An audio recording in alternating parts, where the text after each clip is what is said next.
There's this meme. It basically says, if you deviate from leftist economic positions, the left will not care.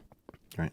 If you deviate from their social positions in any way, you are right wing. Yeah.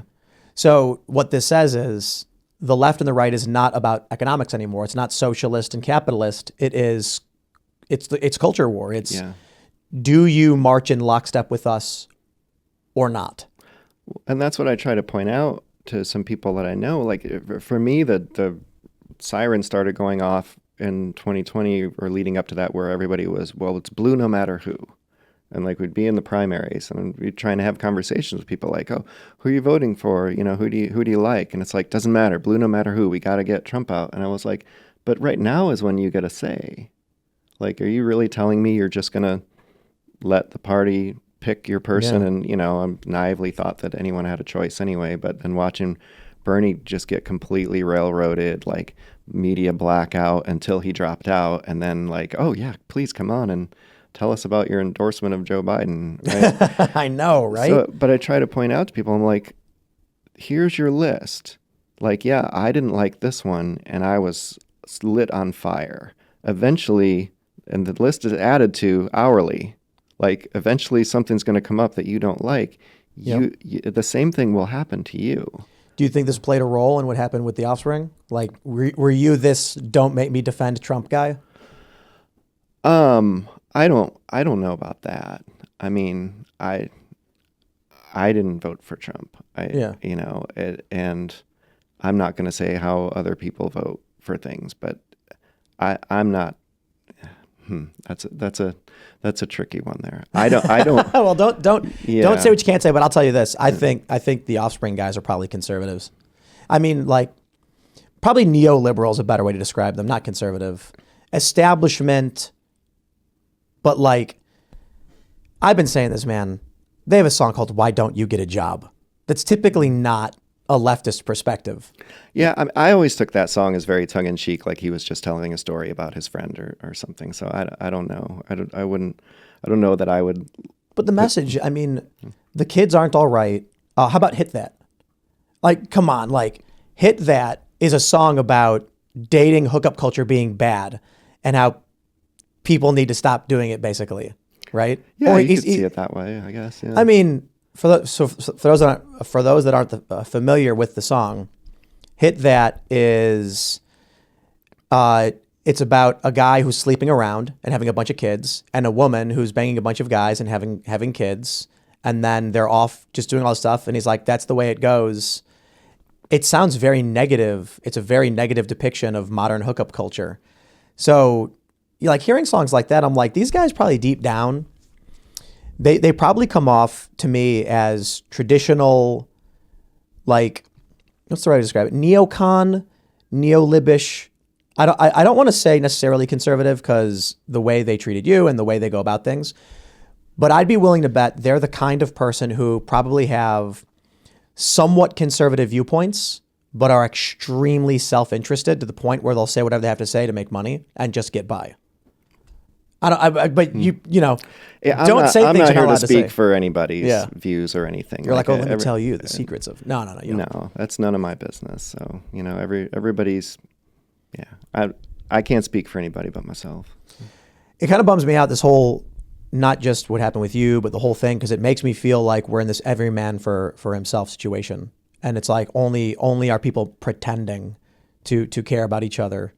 And if we're going to actually have something that is truly problem solving, it's going to have to be us building culture and creating a space where we're like, if you are part of this culture and a part of this space, we do not put ourselves as like above everybody else to a certain degree. It's interesting. The cultural left or whatever, we say they're collectivist and the right is more individualist. But the way I view it is, you have to put community. You have to take your responsibility to the community seriously, and you have to recognize that it's not all about you. But at the same time, your rights start with you as the individual.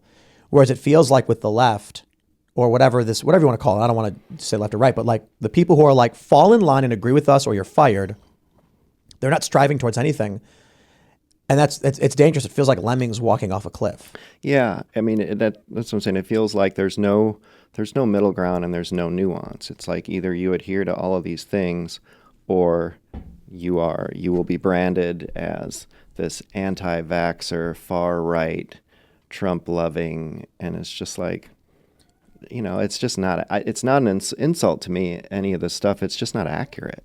Like, that's not who I am. Did you ever see that clip with Jon Stewart where he was talking with Colbert about the lab leak? Mm-hmm. And Colbert was like, well, now, hold on there a minute. And Jon Stewart's like, the Coronavirus Research Center in Wuhan had a Bat coronavirus a few blocks away. And so he did, when the Department of Energy came out and said, lab leak's probably correct, the FBI came out, agreed. Yeah. And so these are just two agencies. But I mean, like, come on, the FBI and the Department of Energy oversees biolabs.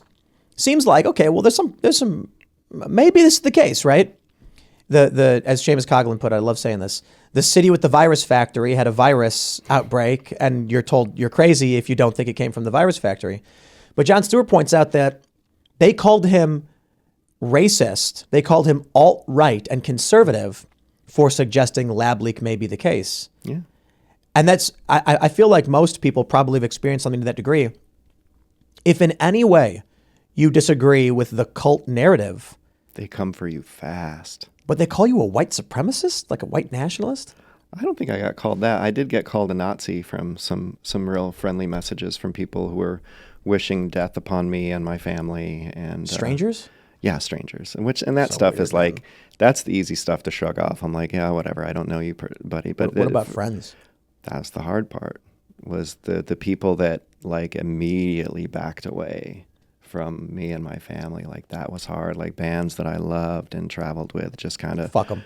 Yeah, not like, scorch the earth, like, I don't know him, but just kind of, backed away. But for me, yeah, that was brutal for me and my whole family. But the people that stuck around and the new people that I've met, like meeting people like you and Carter and working with you guys, like every time you send a new song, I'm excited because I'm like, oh, I mean, dude, we're lucky. Yeah.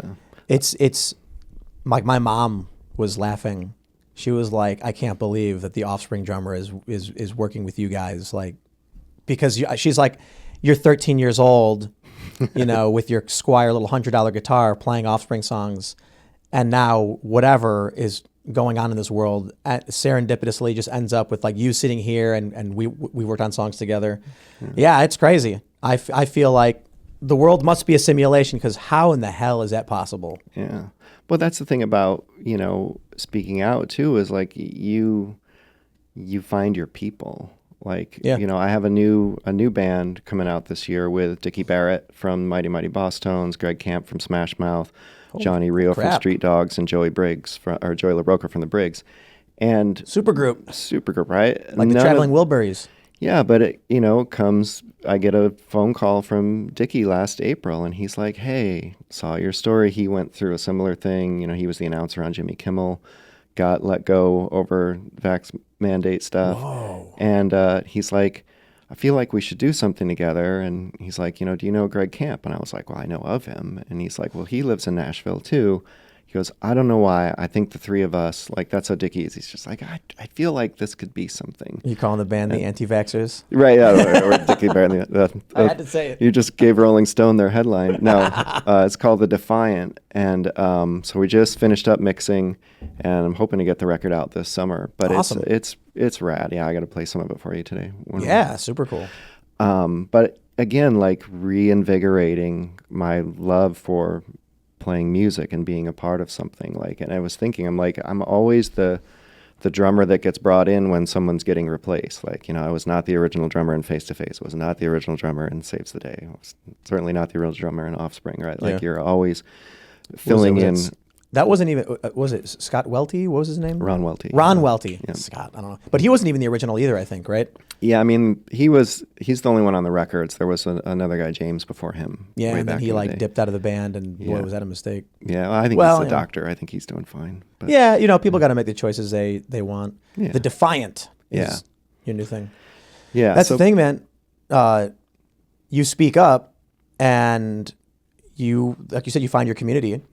because people are looking for allies and people are looking for genuine people. Yeah, and to me, it was painful when people like would walk away from me over this, and you're like, this is one issue. You've known me this long. Like, some of my closest people in my life do not agree with me on any of this stuff. They don't feel the same way about me at all, and we are fine.